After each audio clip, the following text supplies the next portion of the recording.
لا صلاۃ لمن لم یقرأ بفاتحۃ الکتاب، اس شخص کی کوئی نماز نہیں ہے جس نے کہ سورہ فاتحہ کی تلاوت نہیں کی۔ اب اس سے ہمارے ہاں ایک بڑا اختلاف پیدا ہوا، وہ نوٹ کر لیجئے۔ ایک رائے یہ ہے، آپ اگر علیحدہ نماز پڑھ رہے ہیں تو ظاہر بات ہے کہ آپ کو ہر رکعت میں خود پڑھنی ہی پڑھنی ہے سورہ فاتحہ۔ جب باجماعت پڑھ رہے ہیں اب کیا شکل ہو؟ امام پڑھ رہا ہے سورہ فاتحہ تو کیا مقتدی کو بھی پڑھنی چاہیے؟ اس حدیث میں جو الفاظ کی شدت ہے اس کی بنا پر رجحان یہ ہوتا ہے کہ یقیناً اس صورت میں ہر شخص کو لا صلاۃ لمن لم یقرأ بفاتحۃ الکتاب، جس نے کہ فاتحہ کی تلاوت نہیں کی، قرات نہیں کی، اس کی کوئی نماز ہی نہیں۔ تو یہ موقف ہے امام شافعی کا، یہی مسلک ہے ہمارے اہل حدیث بھائیوں کا کہ آپ چاہے اکیلے نماز پڑھ رہے ہو، چاہے امام کے پیچھے پڑھ رہے ہو، اور چاہے امام جو ہے وہ جہری رکعت پڑھا رہا ہے اور چاہے سری رکعت پڑھا رہا ہے۔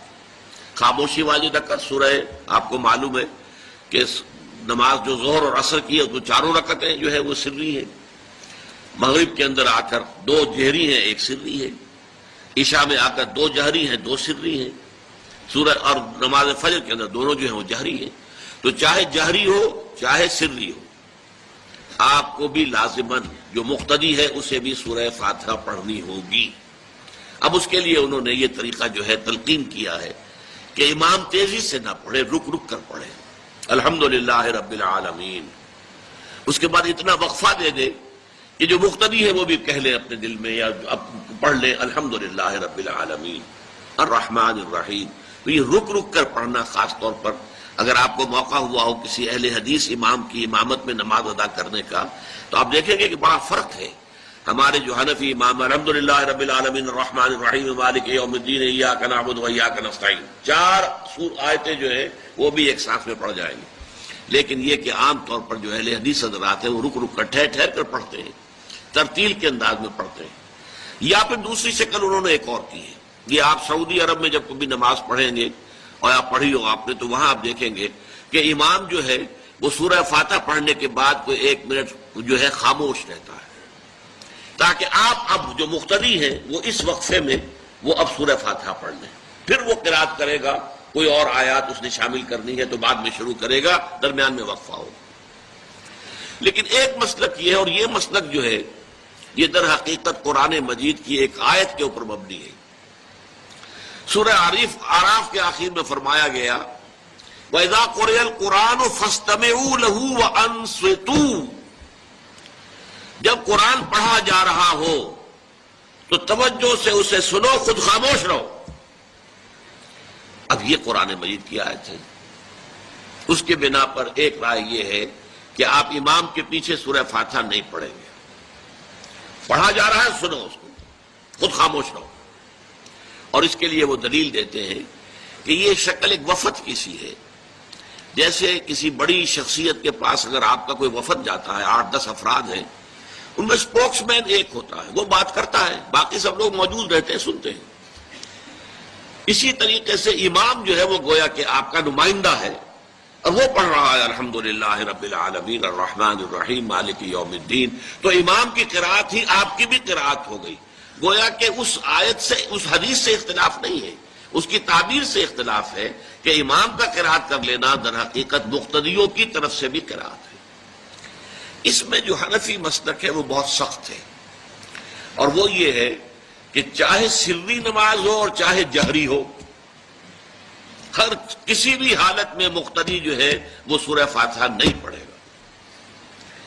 اب اس میں ذرا سا سوال پیدا ہوتا ہے کہ جہری رکعت میں تو اس آیت کا اطلاق ہو جائے گا کہ وَإِذَا قُرِئَ الْقُرْآنُ فَاسْتَمِعُوا لَهُ وَأَنصِتُوا، سری میں تو اس آیت کا اطلاق نہیں ہوتا۔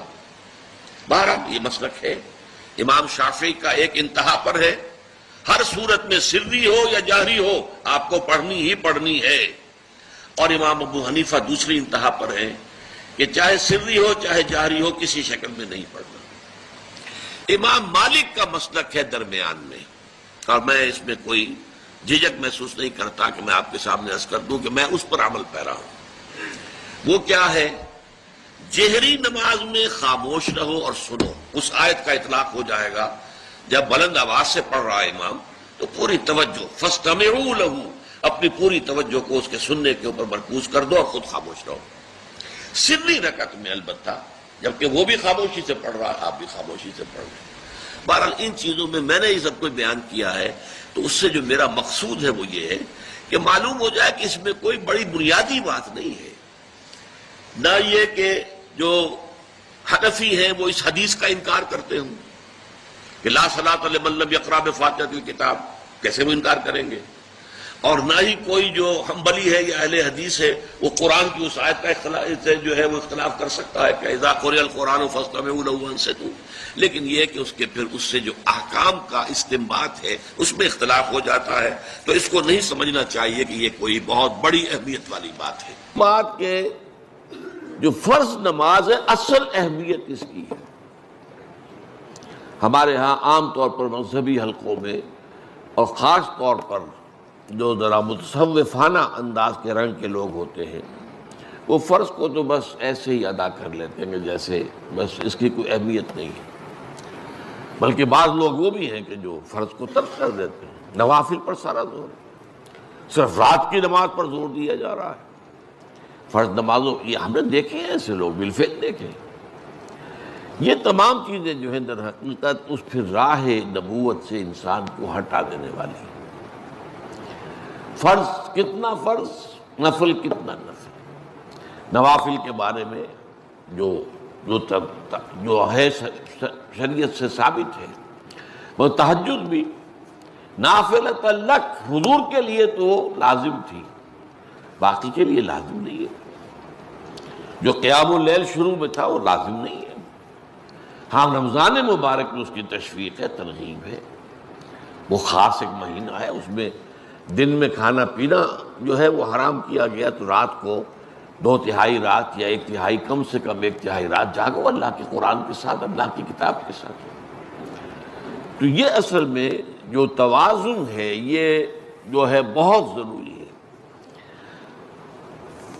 ارأیت اذا صلیت الصلوات المکتوبات، حضور آپ نے دیکھا، غور فرمائیے کہ اگر میں جو فرض نمازیں ہیں وہ ادا کر لوں، اب مثلا ایک حدیث مجھے اور یاد آئی، فرض نماز کی اہمیت کو بیان کرنے کے لیے حضور نے فرمایا جس شخص نے عشاء کی نماز بھی جماعت کے ساتھ ادا کی اور پھر فجر کی نماز بھی جماعت کے ساتھ ادا کی، اس کے لیے پوری رات کا قیام لکھ دیا جائے گا۔ فرض کی یہ اہمیت ہے۔ تو اذا صلیت المکتوبات، صلوات المکتوبات وصمت رمضان، اور میں روزہ بھی رمضان کے روزے رکھ لوں، باقی روزہ رکھنا آپ کی مرضی پر ہے، رکھیں ٹھیک ہے، لیکن وہ جو لازم نہیں ہے۔ نجات کے لیے لازم جو بیس لائن ہے وہ جو عبادات فرض، اس کے بعد جتنا آدمی اضافہ کر سکے، حالات کو بھی دیکھیں۔ بعض حالات ایسے ہوں گے کہ اس میں اصل اہمیت جہاد کی ہو جائے گی، قتال کی ہو جائے گی۔ اب ایسا حال بھی ہو سکتا ہے کہ اسلامی نظام قائم ہے، اسلامی حکومت قائم ہے، نظام خلافت قائم ہے، تو اب قتال کا معاملہ جو وہ حکومت کے ذمہ ہے، حکومت انتظام کرے گی۔ اگر کہیں 10,000 آدمی چاہیے، 10,000 آدمی نکل آئے چل جانے کے لیے، تو باقی آرام سے گھر میں سوئیں یا نوافل پڑھیں، ساری رات کھڑے رہیں، ٹھیک ہے، یہ تقرب بالنوافل کا موقع ہوگا۔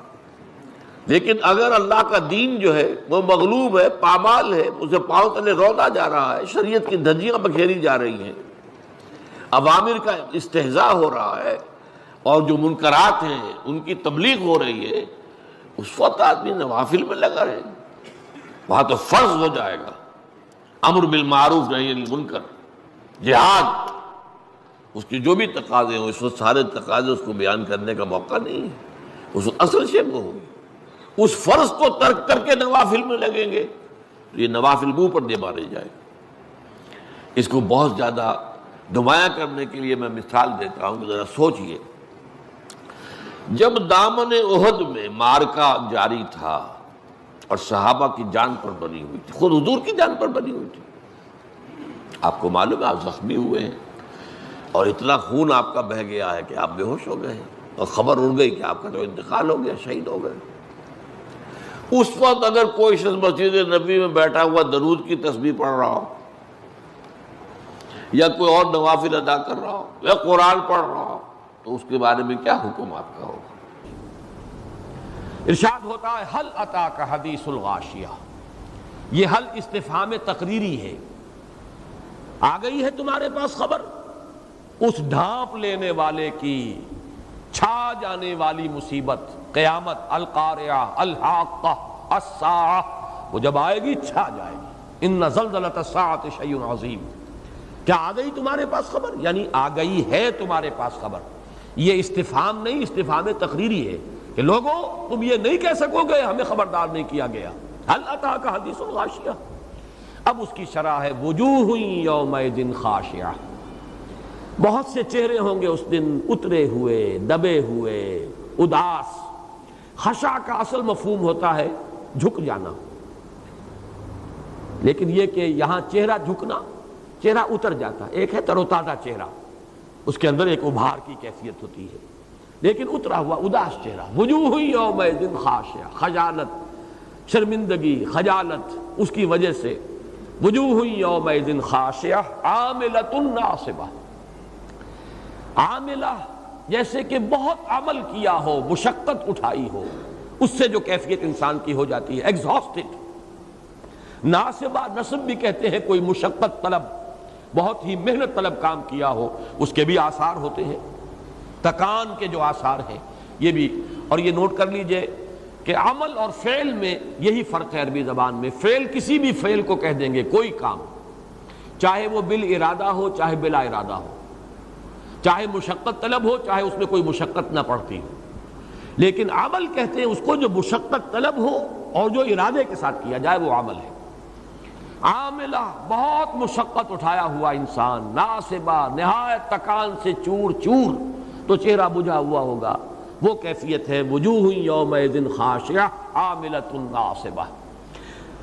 یہاں نوٹ کر لیجئے کہ اس سے پہلے ہم سورہ قیامہ میں پڑھ چکے ہیں، یہ میدان حشر کا نقشہ ہے۔ وجوہ یومئذ ناظرۃ الی ربہا ناظرہ ووجوہ یومئذ باسرۃ تظن ان یفعل بہا فاقرہ۔ وہاں دو آیات کے اندر تقابل کیا گیا ہے۔ بہت سے چہرے ہوں گے تر و تازہ اپنے رب کی طرف دیکھتے ہوئے، بہت سے چہرے ہوں گے سوکھے ہوئے، اور ان پر یہ خوف مسلط ہوگا کہ اب ان کے ساتھ وہ سلوک کیا جائے گا کہ جو ریڑھ کی ہڈی کو توڑ دینے والا ہے۔ پھر یہی مضمون جو ہے سورہ عبس میں آ چکا ہے، وجوہ یومئذ مسفرۃ ضاحکۃ مستبشرہ ووجوہ یومئذ علیہا غبرۃ ترہقھا قطرہ۔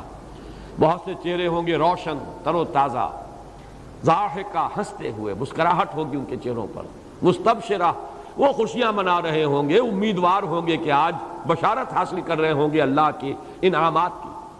اور دوسرے چہرے ہوں گے علیہا غبرہ، غبار آلود، ترہقھا قطرہ، مایوسی کی سیاہی ان کے اوپر تھپی ہوئی ہوگی۔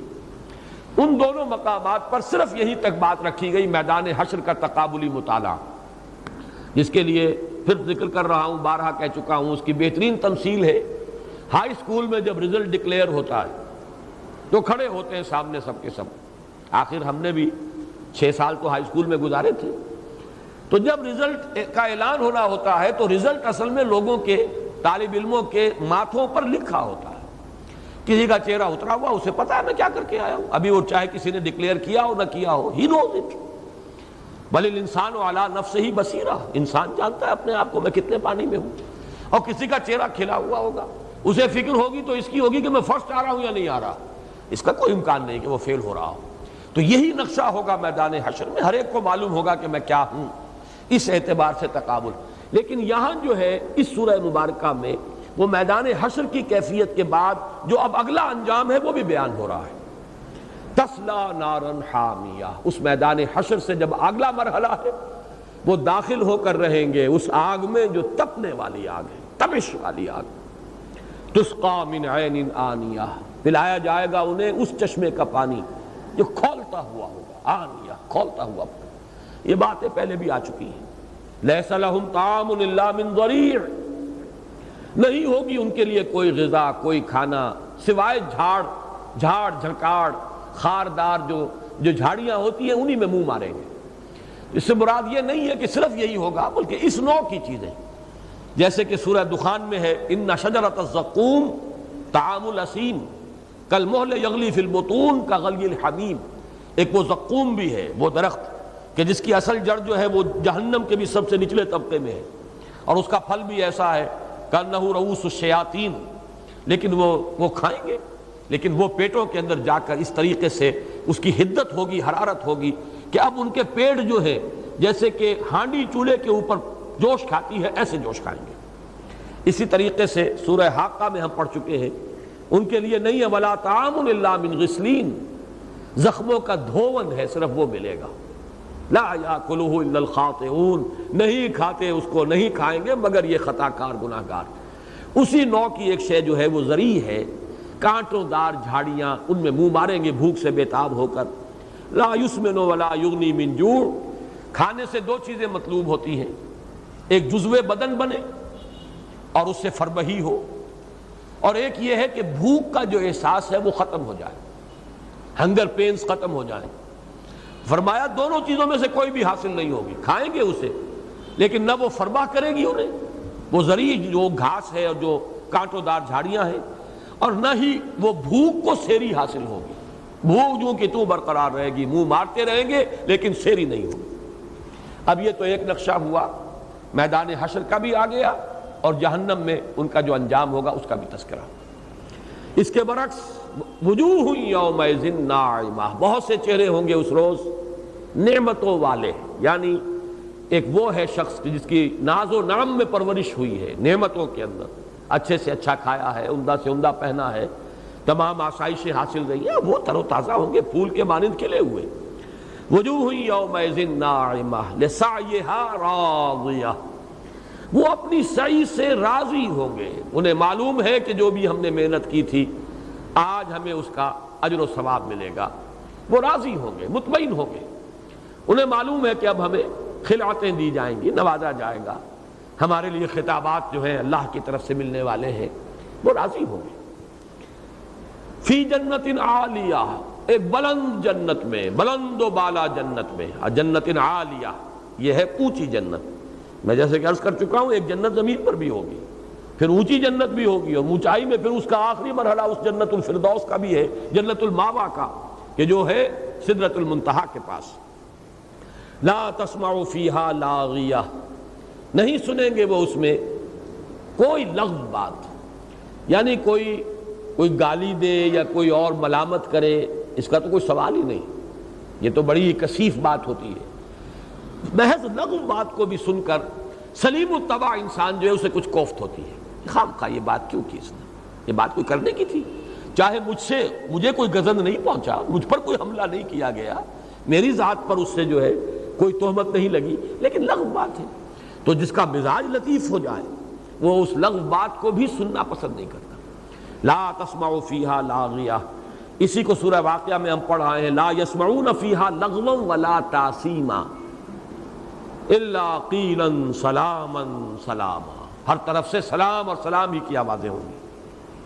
فیہا عین جاریہ، اس میں چشمہ ہوگا، جاری و ساری، ہر وقت اس میں پانی بہہ رہا ہے، اور یہ ہم پڑھ چکے ہیں، ان میں تسنیم کا ذکر بھی آ چکا ہے، اس میں مختلف جو ہے چشموں کا ذکر قرآن مجید میں اس سے پہلے آ چکا ہے، سورہ دہر میں آیا ہے، سورہ مطففین میں آیا ہے، وَمِزَاجُهُ مِن تَسْنِيمٍ عَيْنًا يَشْرَبُ بِهَا الْمُقَرَّبُونَ، فرمایا فیہا عین جاریہ، بلکہ سورہ رحمان میں ہم پڑھ چکے ہیں فیہما عینان تجریان، اور پھر جو دو پچھلی جنتیں ہیں فیہما عینان نضاختان، تو چشمے جاری ہوں گے۔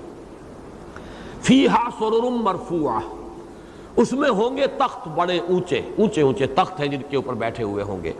سریر کہتے ہیں چارپائی کو بھی، ہمارے ہاں جو لفظ چارپائی کے لیے سریر کا لفظ آتا ہے، لیکن یہ کہ ذرا اونچی چارپائی ہو اور اس کے اوپر تکیہ گاؤ تکیے لگے ہوئے ہو۔ فیہا سرر مرفوعہ واکواب موضوعہ، اور جام رکھے ہوئے ہوں گے آب خورے۔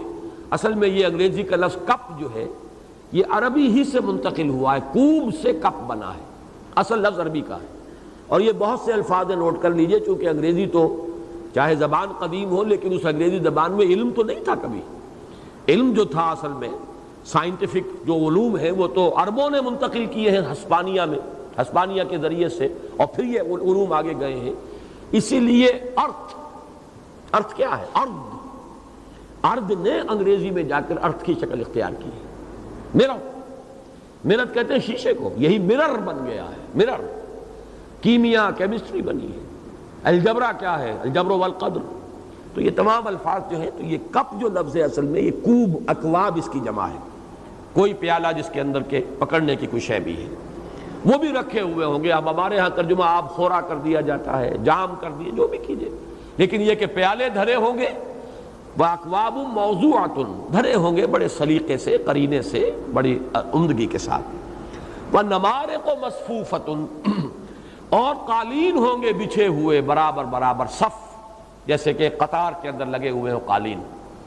یہاں مجھے حیرت ہوئی کہ مولانا مودودی صاحب نے نمارق کا ترجمہ کیا تکیے۔ کہاں سے کیا اللہ عالم، سمجھ میں نہیں آیا۔ مولانا اصلاحی صاحب نے آگے زرابی کا ترجمہ تکیے کیا ہے۔ ان دونوں حضرات کے ذہن پر لفظ تکیہ جو ہے کچھ زیادہ ہی وہ رہا ان کے سوار، حالانکہ بقیہ کسی نے بھی لفظ تکیہ کا ذکر کیا ہی نہیں ان آیتوں میں، لیکن یہ کہ انہوں نے نمارق کا ترجمہ تکیے کیا۔ حالانکہ میں حیران ہوا کہ بڑے مشہور اشعار ہیں جو ہند زوجہ ابو سفیان، جو بیٹی تھی عتبہ ابن ربیعہ کی، اور جس کے دل میں نہایت انتقام کی آگ بھڑک رہی تھی، اس لیے کہ باپ بھی قتل ہو گیا بدر میں، بھائی قتل ہو گیا، چچا قتل ہو گیا، اس گھر کا تو یوں سمجھیے کہ پورا کا پورا جو ہے سلسلہ ختم ہو گیا۔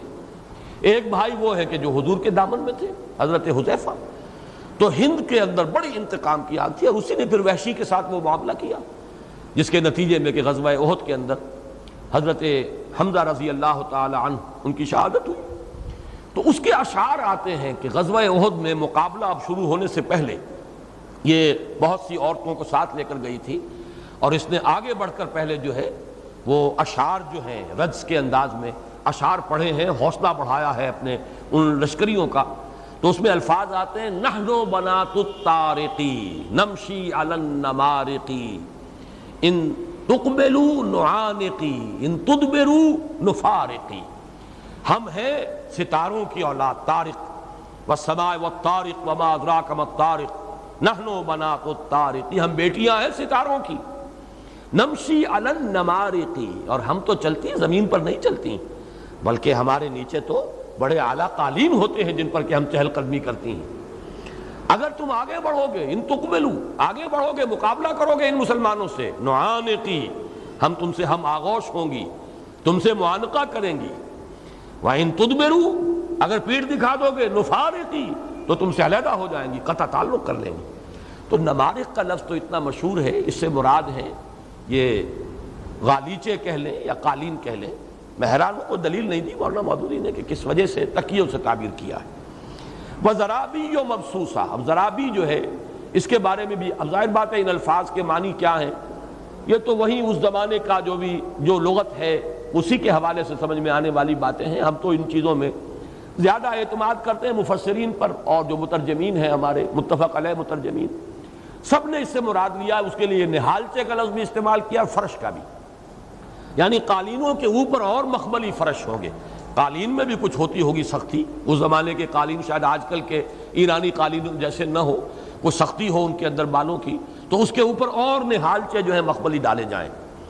ان کا ترجمہ مولانا اصلاحی صاحب نے کیا تکیوں سے، اور کوئی دلیل نہیں دی ہے، یا تو وہ عام طور پر اگر کوئی اختلاف کرتے ہیں کہیں ترجمے کے معاملے میں تو اس کے لیے کوئی نہ کوئی سند، کوئی شعر جاہلی سے یا قدیم لغت سے کوئی نہ کوئی حوالہ دیتے، دیا نہیں۔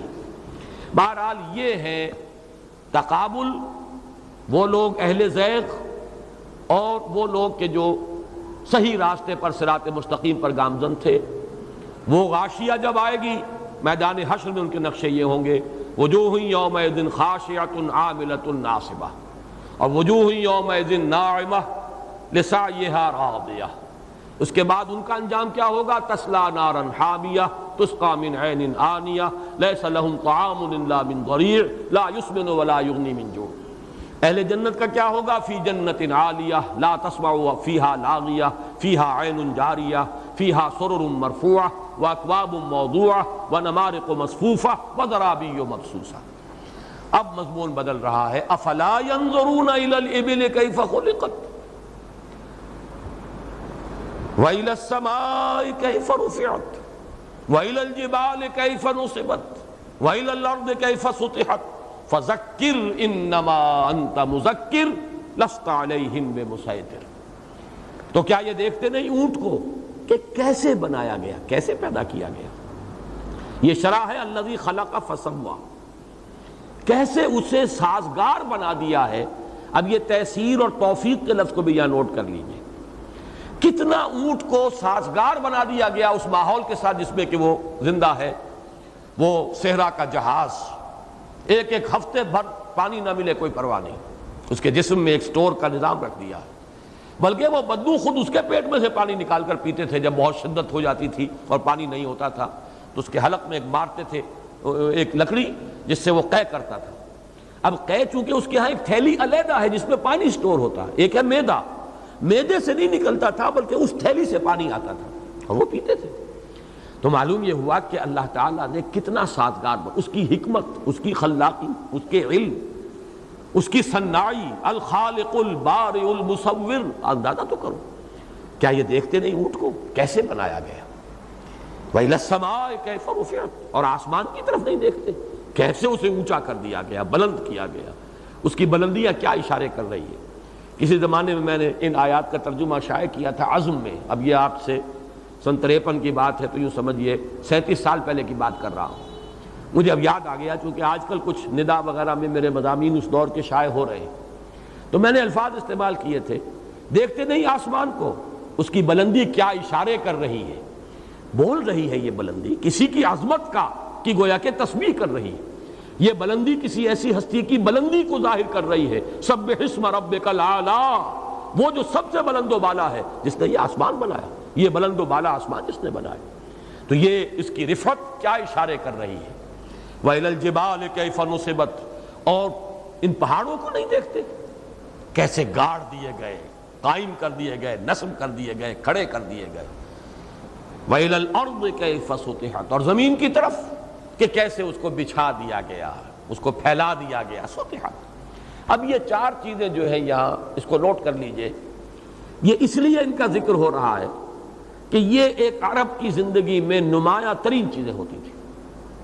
ان کا کاروبار، تجارت، یا پھر یہ کہ لوٹ مار، اس کے لیے بھی سفر کرتے تھے، تجارتی سفر یا غارت گری کے سفر، اور سفر کرتے تھے حجاز کے علاقے میں، تو کیا شکل نظر آ رہی ہے؟ اونٹ پر خود بیٹھے ہوئے، دائیں بائیں پہاڑ ہیں، اوپر آسمان ہے، نیچے زمین ہے، یہ چار چیزیں، اور اس کے سفر ہوتے تھے رات کے وقت، نوٹ کیجئے، دن کی تمازت تو وہاں پہ ایسی تھی نہیں کہ جس کے اندر سفر کیا جا سکے۔ گھنٹوں ایک شخص چلا جا رہا ہے، گھنٹوں، اور وہ اس وقت اس کے ذہن میں کیا چیزیں ہیں، کوئی خیالات بھی آ رہے ہوں گے، لیکن چار چیزیں مسلسل اس کے مشاہدے کے اندر، اس کے فوکس میں ہیں۔ ذرا نگاہ اوپر اٹھاتا ہے تو تاروں بھرا آسمان ہے، نیچے زمین ہے، اونٹ پر خود براجمان ہے، اور چونکہ سارے سفر جو ہوتے تھے ان کے ان وادیوں میں، راستے جو تھے وادیوں کی شکل میں تھے، دائیں پہاڑ بائیں پہاڑ۔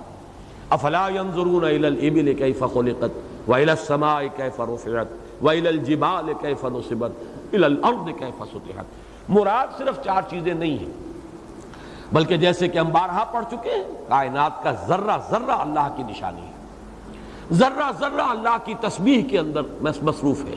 یسبح للہ ما فی السماوات وما فی الارض وَإِن مِّن شَيْءٍ إِلَّا يُسَبِّحُ بِحَمْدِهِ وَلَٰكِن لَّا تَفْقَهُونَ تَسْبِيحَهُمْ۔ برگ درختان سبز در نظر ہوشیار، ہر ورق دفتر است از معرفت کردگار۔ غور کرنے کی بات ہے، نگاہ جو ہے دیکھنے والی ہو، دیدہ بینا ہو، تو انسان کو نظر آئے گا، ہر چہار طرف سے گواہی ملے گی توحید کی، اللہ کی عظمت، اللہ کی علو شان، اللہ کا کمال علم، اللہ کا کمال قدرت، اللہ کا کمال حکمت، تمام چیزیں جو ہے ذرہ ذرہ اس کی گواہی دے رہا ہے۔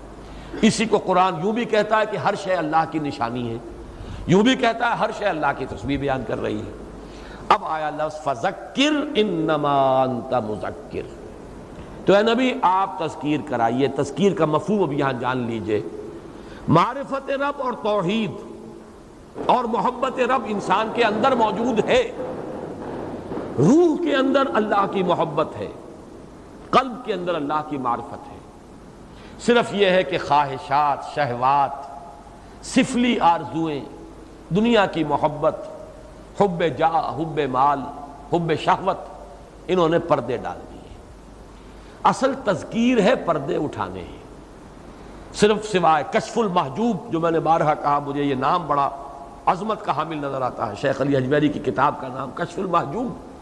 حجاب میں آئے ہوئے ہمارے دل پردے پڑ گئے ہیں، پردوں کو اٹھانا ہے. اندر تو سب کچھ موجود ہے. جیسے کہ مولانا روم فرماتے ہیں کہ ایک سنگ تراش تھا اور وہ چٹان میں سے وہ شیر کی تصویر بنائی، اس نے تصویر نکال دیا مجسمہ. اس کے بچے نے پوچھا ابا، بابا، یہ آپ نے اس پتھر میں سے شیر کیسے پیدا کر دیا؟ اس کا جواب دیکھیے، بیٹے شیر تو پتھر میں موجود تھا، اس پر کچھ پردے پڑے ہوئے تھے، میں نے پردے ہٹا دیے. ظاہر بات ہے پتھر اس نے کریٹ نہیں کیا، وہ وہاں تھا. اس کے ذہن میں ایک نقشہ آیا، وہ سارا مواد تو وہاں تھا. صرف جہاں جہاں اس نے دیکھا یہاں سے ذرا 1 فٹ گہرائی کر دینی ہے، یہاں سے 1 انچ ہٹانا ہے، یہ کھودنا ہے اتنا، معلوم ہوا کہ وہاں سے برآمد ہو گیا، اندر تو تھا موجود. یہی بات ہے ایمان باللہ، محبت خدا بندی، معرفت رب، فطرت انسانی میں، قلب انسانی میں موجود ہے. میں نے تفصیل سے بحث کی اس پر نبی اکرم صلی اللہ علیہ وسلم کا مقصد بعثت نامی کتابچے میں اپنے، کہ یہ لطیفہ قلب، لطیفہ روح، یہ کیا ہے، ان میں کیا کچھ مثمر ہے؟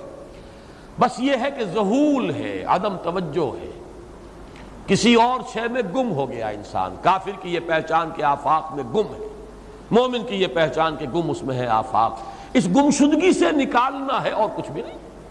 اس گمشدگی سے نکالنے کا نام تذکیر ہے. یاد دلاؤ ادھر. ہاں، ایک درویش بادشاہ کے ہاتھوں یہ شہر فتح ہونا ہے، لیکن تمہارے اندر ہمیں وہ نظر نہیں آ رہا. ابو عبیدہ بن الجراح رضی اللہ تعالی عنہ، امین هذه الامہ، ان کا فوراً ذہن گیا وہ درویش بادشاہ مدینے میں بیٹھا ہوا ہے، عمر رضی اللہ تعالی. اب ایک اور عمر بھی ہے جو قندھار میں بیٹھا ہے. نقشہ وہی ہے، سادگی کی حد تک نقشہ وہی، بالکل وہی، اپنی آنکھوں سے دیکھا ہے وہی سادگی. عمر اول، عمر ثانی تھے عمر بن عبد العزیز. اب ایک اللہ کے فضل سے اللہ تعالیٰ ایدہ اللہ بنصرتہ، اللہ تعالیٰ ان کی نصرت فرمائے، دشمنوں کو ان کے مقابلے میں نیست و نابود کرے. انہوں نے ریکویسٹ بھیج دی کہ حضور تشریف لائیے، یہ شہر فتح ہو جائے گا. وہ ہے سفر تاریخی، اتنا طویل سفر، تقریباً 700 میل، 1 اونٹ، 1 خادم، ایک منزل پہ امیر المومنین اوپر بیٹھے، خادم آگے چل رہا ہے، اگلی منزل پہ خادم اوپر بیٹھا ہے، امیر المومنین آگے جا رہا ہے. اور جب پہنچے ہیں تو وہ باری تھی خادم کی. اس نے ہاتھ جوڑ دیا، حضور خدا کے لیے تم کیا کہیں گے لوگ، وہ میرا برا حال کر دیں گے، تمہیں شرم نہیں آئی؟ امیر المومنین پیدل آگے چل رہے ہیں نکیل پکڑ کر، اور تم بیٹھے ہو اوپر براجمان ہو. حضرت عمر فرمایا الدور دور، نہیں، باری تمہاری ہے، بیٹھ. اس حال میں پہنچے. اور پھر یہ کہ ابو عبیدہ بن الجراح آئے ہیں، استقبال کیا ہے تو دیکھا ہے اس حال میں چلے آ رہے ہیں. عمر نکیل پکڑے ہوئے چلے آ رہے ہیں، اور کہتے ہیں کہ کہیں کیچڑ ویچڑ تھا، جوتے خراب ہو گئے تھے، وہ بھی اتار کے ہاتھ میں پکڑے ہوئے، کپڑے تو تھے ہی پھٹے ہوئے. انہوں نے کہا کہ حضرت ابو عبیدہ نے، دیکھیے یہ بڑا متمدن ملک ہے، بڑا مہذب علاقہ ہے، یہ آپ ذرا حلیہ اپنا دوست فرما لیں، تب جا کے پیش ہم آپ کو کریں گے. آپ نے فرمایا نحن قوم اعزنا اللہ بالاسلام، ہم وہ قوم ہیں جنہیں اللہ نے عزت دی ہے اسلام کے ذریعے سے، کپڑوں کے ذریعے سے نہیں، دولت کے ذریعے سے نہیں. اسی حال میں گئے ہیں. اوپر سے انہوں نے کھڑے ہو کر نشانیاں دیکھی ہیں، اپنی کتابیں کھولی، ہاں یہ وہی ہے. اچھا لو جی سرنڈر، شہر تمہارے ہاتھ میں. خون کا ایک قطرہ نہیں بہا اور بیت المقدس فتح ہو. لیکن اس وقت حضرت عمر نے ایک نرمی یہ کی کہ یہودیوں کے لیے بھی اسے اوپن سٹی قرار دے دیا. یہ احسان عظیم حضرت عمر کا. اس سے پہلے یہودی آ ہی نہیں سکتا تھا، داخل ہی نہیں ہو سکتا تھا، وہاں وہ آ کر وزٹ نہیں کر سکتا تھا، زیارت نہیں کر سکتا تھا اپنے مقدس مقامات کی. حضرت عمر نے یوں سمجھیے کہ تقریباً 550 برس کے بعد ان کے لیے راستہ کھولا ہے کہ ہاں تم آ سکتے ہو، زیارت کر سکتے ہو. لیکن یہ عیسائیوں نے لکھوایا معاہدے کے اندر، انہیں یہاں آپ آباد ہونے کی اجازت نہیں دیں گے، لیکن کم وزٹ دی پلیسز، دیکھیں، زیارتیں کریں اور جائیں. یہ معاہدہ حضرت عمر کا ہے رضی اللہ تعالیٰ عنہ، جو پھر خلافت راشدہ کے بعد بنو امیہ نے بھی اس کو آرڈر کیا، بنو عباس نے کیا، پھر جو ہمارے یہ ترکوں میں اندر خلافت آئی تو ترک خلفاء نے بھی اس معاہدے کی پوری پابندی کی۔ فلسطین میں آ سکتے ہیں یہودی صرف زائرین کی حیثیت سے، وہاں آباد نہیں ہو سکتے۔ اب آئیے اگلا دور آیا حضرت عثمان کا دور خلافت۔ یہ ہے وہ وقت کہ اب یہود نے امت مسلمہ کی پیٹھ میں چھڑا ڈھونڈا۔ وہ کیسے؟ ایک یہودی عبداللہ ابن سبا اسلام کا لبادہ اوڑھ کر آ گیا، معاشرے کا جائزہ لے لیا، ان میں بنو ہاشم اور بنو امیہ میں جو پرانی کشاکش تھی اس کے کچھ نہ کچھ جراثیم باقی ہیں، اگر ان کو ذرا بھڑکا دے تو مسلمانوں میں انتشار پیدا ہو جائے۔ کہا یہ عثمان کون ہے؟ یہ تو بنو امیہ میں سے ہے، یہ حق تو بنو ہاشم کا ہے، خلافت ان کے پاس ہونی چاہیے، محمد کے تو رشتہ دار وہ ہے صلی اللہ علیہ وسلم۔ عوام الناس کے اندر بات پھیلنی شروع ہوئی، پھر ایک بڑی سازش کے انداز میں حضرت عثمان کے خلاف پروپیگنڈا، حضرت عثمان کے جو عاملین تھے، گورنر تھے، ان کے خلاف پروپیگنڈا، اور ایسی ہوشیاری کرتے تھے کہ کوفے میں کوفے کے حاکم کے خلاف کچھ نہیں کہنا، اجی مصر میں یہ ہو رہا ہے، اجی شام میں یہ ہو رہا ہے، اجی یہ جو عثمان ہے وہ یہ کر رہا ہے، یہ ظلم ہو رہا ہے، یہ لوٹ مار ہو رہی ہے، یہ خیانتیں ہو رہی ہیں۔ اب نہ تو اس زمانے میں مینز آف کمیونیکیشن، کیسے تصدیق کریں؟ افواہیں تو آپ آج کراچی کے اندر شروع ہو جائے تو پتہ نہیں چل سکتا کسی کو کہ کیا اس میں صداقت ہے کیا جھوٹ ہے، اور بری بات جو ہے فطرت انسانی کی کمزوری ہے وہ فوراً قبول کرتا ہے، کسی کے بارے میں اچھی بات ماننے کو تیار نہیں ہوتا لیکن بری بات تو فوراً تیار ہے۔ بہرحال یہ فتنہ انہوں نے اٹھایا، حضرت علی کی الوہیت کا فتنہ اٹھایا، حضرت عثمان کے خلاف الفتنۃ الکبریٰ برپا کیا، حضرت عثمان شہید ہوئے، اس کے بعد 5 برس تک مسلمان ایک دوسرے کی گردنیں کاٹتے رہے، باہمی خانہ جنگی ہوئی، امت کو وہ زخم لگایا ہے جو آج تک جس سے خون رس رہا ہے۔ یہ شیعان عثمان اور شیعان علی تھے جو بعد میں پھر سنی اور شیعہ ہو، اور آج تک فتنہ کس نے جگایا؟ ایک عبداللہ ابن سبا یہودی اور اس کے کارندے، شیطان کا ایجنٹ، اور انسانوں میں سے بھی اس کے جو بھی حواریین تھے اور شیطانوں کے اندر سے بھی تھے، انہوں نے بھی اس آگ کو بھڑکایا۔ یہ آپ سوچ لیجئے کہ یہ کس نے وہ زخم لگایا؟ یہودی۔ اگلا دور آیا، خلافت راشدہ ختم ہوئی، بنو امیہ کا بھی دور کافی گزر گیا۔ طارق ابن زیاد 712 عیسوی میں حملہ کرتے ہیں اسپین پر۔ اسپین اس وقت عیسائیت کا بہت بڑا گڑھ، بڑے کٹر ترین عیسائی جو ہے وہ اسپین میں تھے، لہذا یہودیوں کی وہاں بہت پٹائی ہوتی تھی، بہت پٹائی ہوتی، میں بتا چکا ہوں، دشمنی تھی ان کی تو چلی آ رہی تھی عیسائیوں کے ہاتھوں یہودیوں کی، وہ تو سن 300 عیسوی سے ایمپرر کانسٹنٹائن کے بعد سے شروع ہو گئی۔ اس حوالے سے یہودیوں نے اس وقت چالاکی یہ برتی، کچھ راستے واسطے بتائے، کچھ مدد کی طارق ابن زیاد کی۔ طارق ابن زیاد نے انہیں اپنا محسن سمجھا، ہسپانیہ فتح ہو گیا تو یہودی چونکہ محسنین کی فہرست میں آ چکے تھے، انہیں بہت اقتدار نصیب ہوا، بڑی سپورٹ مسلمانوں نے دی۔ ان کے بڑے بڑے علماء نے اسی دور کے اندر پیدا ہوئے، بڑے بڑے تھنکرز ان کے اسی دور میں پیدا ہوئے۔ بن گوریون جو کہ ایک وزیر اعظم تھا اسرائیل کا، اس نے یہ لکھا اپنی کتاب میں، Muslim Spain was the golden era of our diaspora. وہ ڈائسپورا جو 70 عیسوی سے شروع ہوا تھا اور 1917 عیسوی تک جاری رہا ہے، اس میں سے گولڈن ایرا ہمارا جو تھا وہ مسلم اسپین تھا۔ ہسپانیہ میں بیٹھ کر ہم نے عیش کیے، لیکن وہاں سے انہوں نے اور جو کچھ کیا، یہ تو داستان کے بہت سے گوشے ہیں، لیکن میں جس اسٹریٹ لائن میں چل رہا ہوں اس کے اعتبار سے ایک بات سمجھ لیجیے، وہاں بیٹھ کر انہوں نے اب عیسائیت کی پیٹھ میں چھڑا گھونپا، پروٹیسٹنٹ مذہب پیدا کیا، تقسیم کر دیا، جیسے شیعہ سنی کی تقسیم، عبداللہ ابن سبا، رومن کیتھولک اور پروٹیسٹنٹ کی تقسیم، یہودی علماء۔ ہوتا کیا تھا؟ ہسپانیہ کی یونیورسٹیاں ہیں، کارڈووا میں ہے، ٹولیڈو میں ہے، گریناڈا میں ہے، غرناطہ، قرطبہ، تولیتلا، اور وہاں آتے تھے لوگ، فرانس سے چلے آ رہے ہیں نوجوان پڑھنے کے لیے، جرمنی سے چلے آ رہے ہیں، اٹلی سے چلے آ رہے ہیں، 3 ہی ملک قریب ترین پڑھتے ہیں سینٹرل جو یورپ کے ہیں۔ یہاں پر جو ہے وہ اسلام جو نور پھیلا رہا تھا اس سے بھی مستفیض ہوئے، جہالت کے جو ہے پردے ان کے وہ چھٹے، اس کے ساتھ ہی وہ یہودی وہاں ان کے اندر جو جراثیم داخل کر رہے تھے۔ اب دیکھیے جو علامات قیامت احادیث میں آئی ہیں وہ میں آج آپ کو سنا رہا ہوں. ان کو دو حصوں میں تقسیم کیا جاتا ہے، علامات صغریٰ، علامات کبریٰ.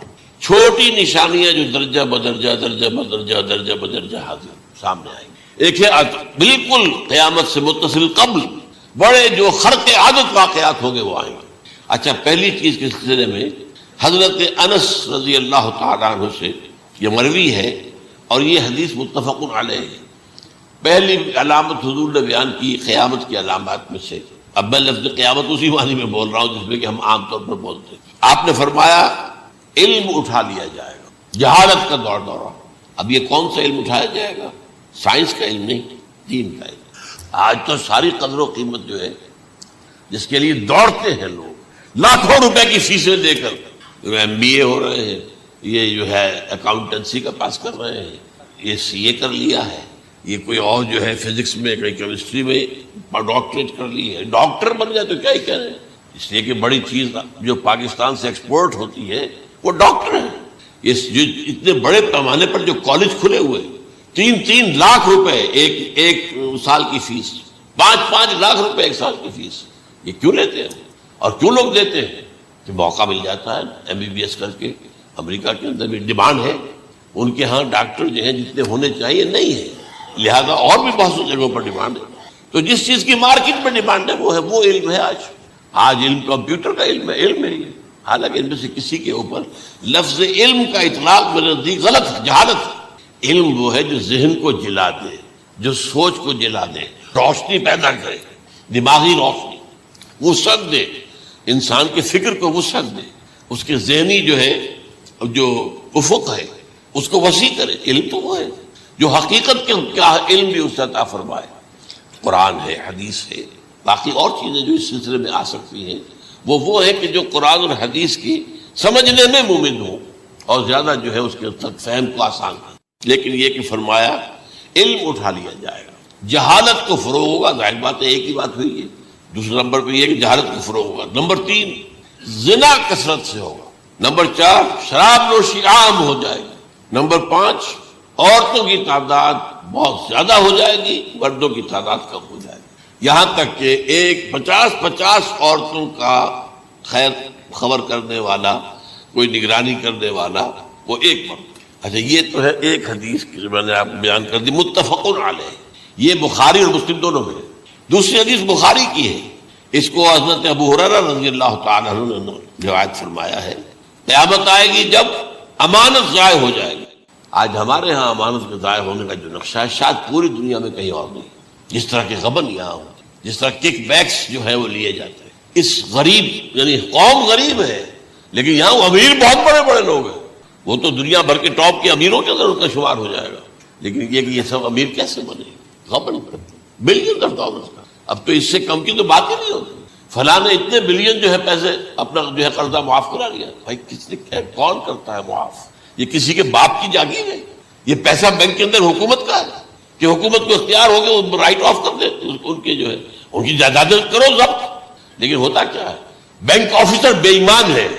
وہ کہتا تھا 1 کروڑ کا قرضہ لے جاؤ، 10 لاکھ مجھے دے جاؤ، چاہے تم میرے پاس کوئی ڈاکومنٹ جو ہے ایسے نہیں دے سکتے. حالانکہ ہونا چاہیے اتنا بڑا قرضہ لے رہے ہو تو ڈاکومنٹس یہاں پر ہمارے سامنے لاؤ کہ اگر تم نہ دے سکو تو ہم ان ڈاکومنٹس کے ذریعے سے تمہاری جائیداد، تمہاری کوئی جاگیر، تمہاری کوئی اور چیز کو قبضہ کریں. جب وہ وقت آتا دیکھتے تو یہ ڈاکومنٹس ہی فیک ہیں. اللہ خرچ کیا کرے گا کوئی؟ بینک کا باپ بھی واپس نہیں لے سکتا. اور یہ سب کس کی بے ایمانی ہے؟ وہ جو بیٹھا ہوا بینک مینیجر، سارا سودا اس کے ماں باپ کہ 1 کروڑ ہے نا، 10 لاکھ مجھے جو 90 تم لے جاؤ. باقی یہ کہ ٹھیک ہے میں تمہارے جو ڈاکومنٹس تم پیش کر رہے اس میں کوئی اعتراض نہیں کرتا، بس جاؤ. اور نمبر 2 حکومت نااہلوں کے سپرد ہو جائے گی. یہ ہے امام بخاری کی روایت کردہ روایت جو حضرت ابو ہریرہ سے. مسلم شریف میں ابو ہریرہ رضی اللہ تعالیٰ عنہ سے ایک اور روایت ہے، مال عام ہو جائے گا یہاں تک کہ زکوٰۃ قبول کرنے والا کوئی نہ ہوگا. یہ بات وہ ہے جو آج سعودی عرب اور UAE کے اندر آپ کثرت سے دیکھ سکتے. دولت جو ہے وہ ریل پیل. ابھی تھوڑا سا آیا ہے معاملہ خاص طور پر دبئی میں، کیونکہ وہاں بہت زیادہ کنسٹرکشن ہو رہی تھی. تو پوری دنیا میں آپ کو معلوم ہے کہ جو ریئل اسٹیٹ کہلاتا ہے اس کا حال بہت پتلا ہے. لیکن وہاں کے دولت ریل پیل ہے ہر جگہ پر.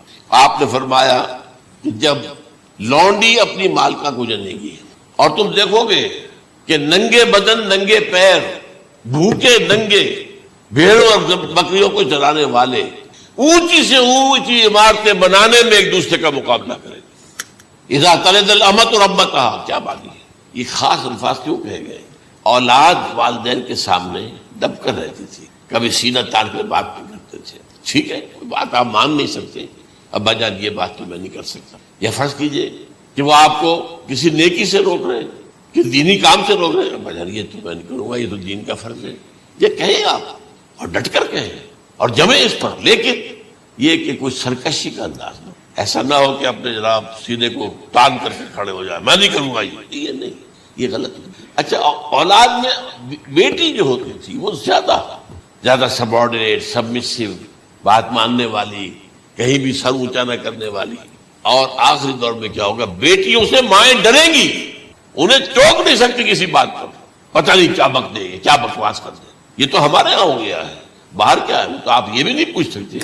آپ کی 13 برس کی لڑکی آئی ہے رات کو 1 بجے، نہیں پوچھ سکتے کہاں رہی ہے، یہ رات کہاں گزاری، پوچھ ہی نہیں سکتے۔ یہ پوچھنا بھی جرم ہے۔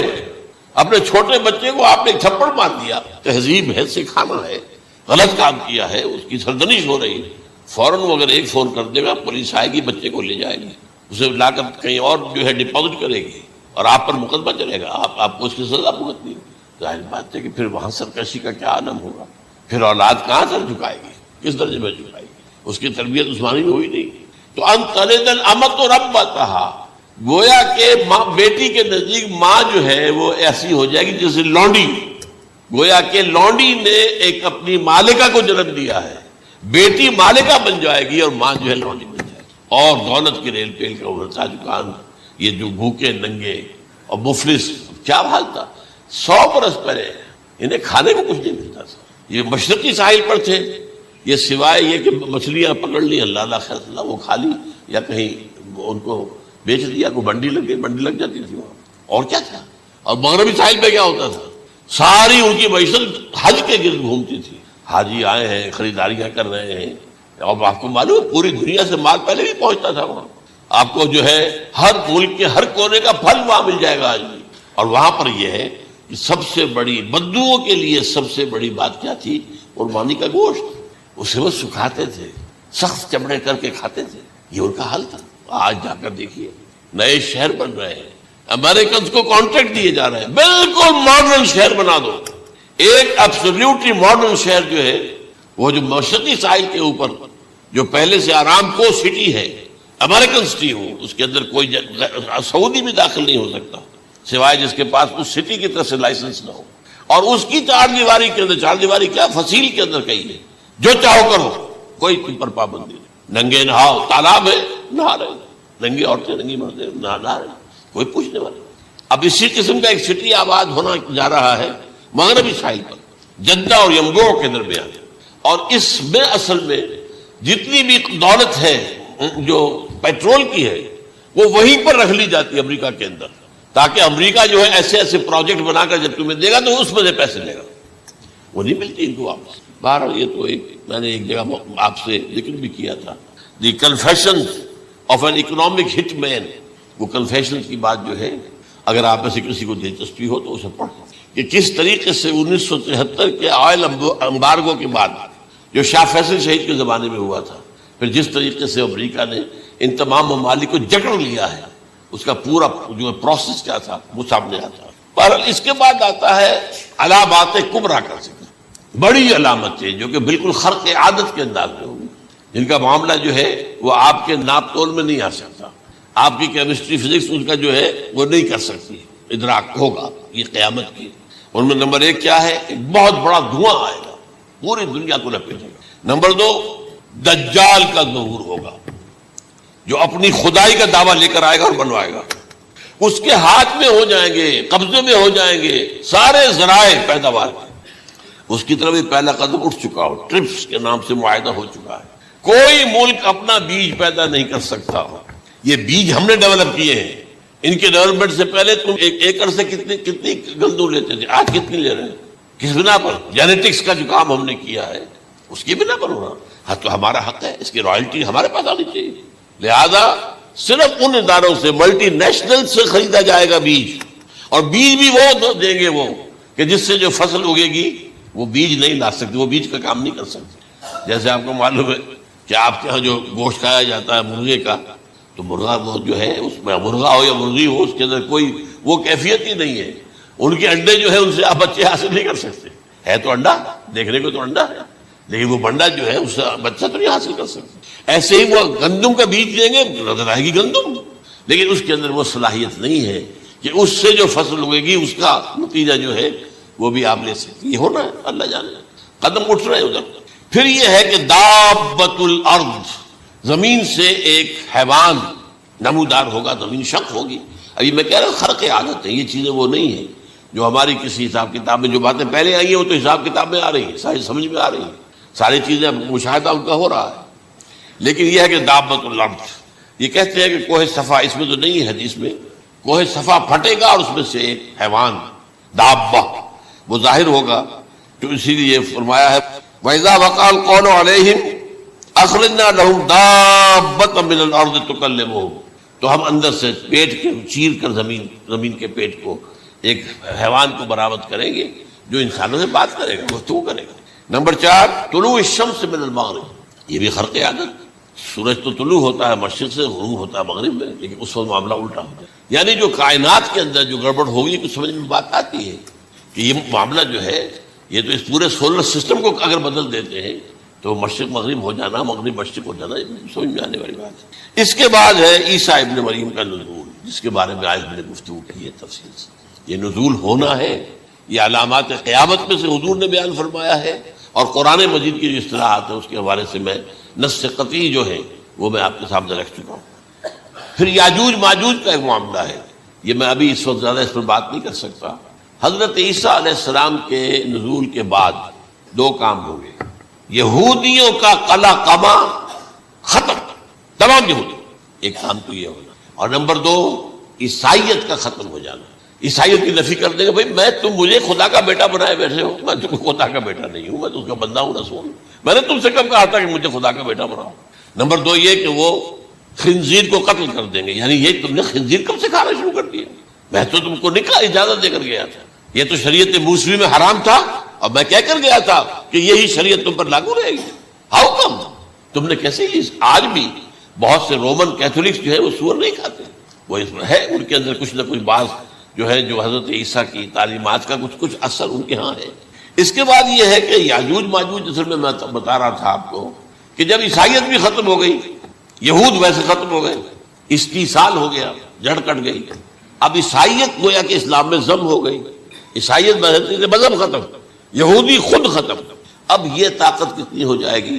تقریباً 2/3 دنیا آ گئی، تمام اب عیسائی 2 ارب کے قریب ہیں، 1 ارب 90 کروڑ ہوں گے، یا مسلمان بھی 1 کروڑ 50-60 لاکھ ہیں، دونوں کو جوڑ لیجیے کتنے ہو گئے، 6 ارب کل آبادی ہے۔ لیکن اس کے بعد آتا ہے یاجوج ماجوج کا خروج۔ یہ یاجوج ماجوج میرے نزدیک چائنا اور رشیا ہے، ان کی مجموعی طاقت اتنی ہوگی، اور یہ اس طرح آئیں گے ہر اونچائی پر سے اترتے ہوئے، پھسلتے ہوئے، جیسے 1962 میں جب وار ہوئی تھی بٹوین چائنا اینڈ انڈیا 1962 میں، تو وہ اس وقت کا نقشہ جو آج بھی اخبارات میں پڑھتا تھا تو یاد، waves after waves of Chinese soldiers were coming down the slopes of Himalayas۔ یہ تو وہ ہے نا جن کی تعداد کا کوئی حساب نہیں ہے، اور رشیا اور یہ مل کر جو ہے، میرا اندازہ یہ ہے کہ جب پہلے ملحمۃ العظمیٰ ہوگی وہ عیسائیوں اور مسلمانوں کے درمیان، اس وقت یہ دونوں پاورز نیوٹرل رہے گی، لیکن غالباً یہ بات طے کر لیں گی کہ ویپنز آف ورلڈ جو ہے ماس ڈسٹرکشن، یہ استعمال مت کرنا، اگر یہ ویپنز آف ماس ڈسٹرکشن استعمال کرو گے تو ہم میدان میں آ جائیں گے۔ اس میں وہ جنگ جب ہو چکے گی، پھر حضرت عیسیٰ کو فتح حاصل ہو جائے گی، اور پھر یہ کہ یہودیت ختم ہو جائے گی، عیسائیت بطور مذہب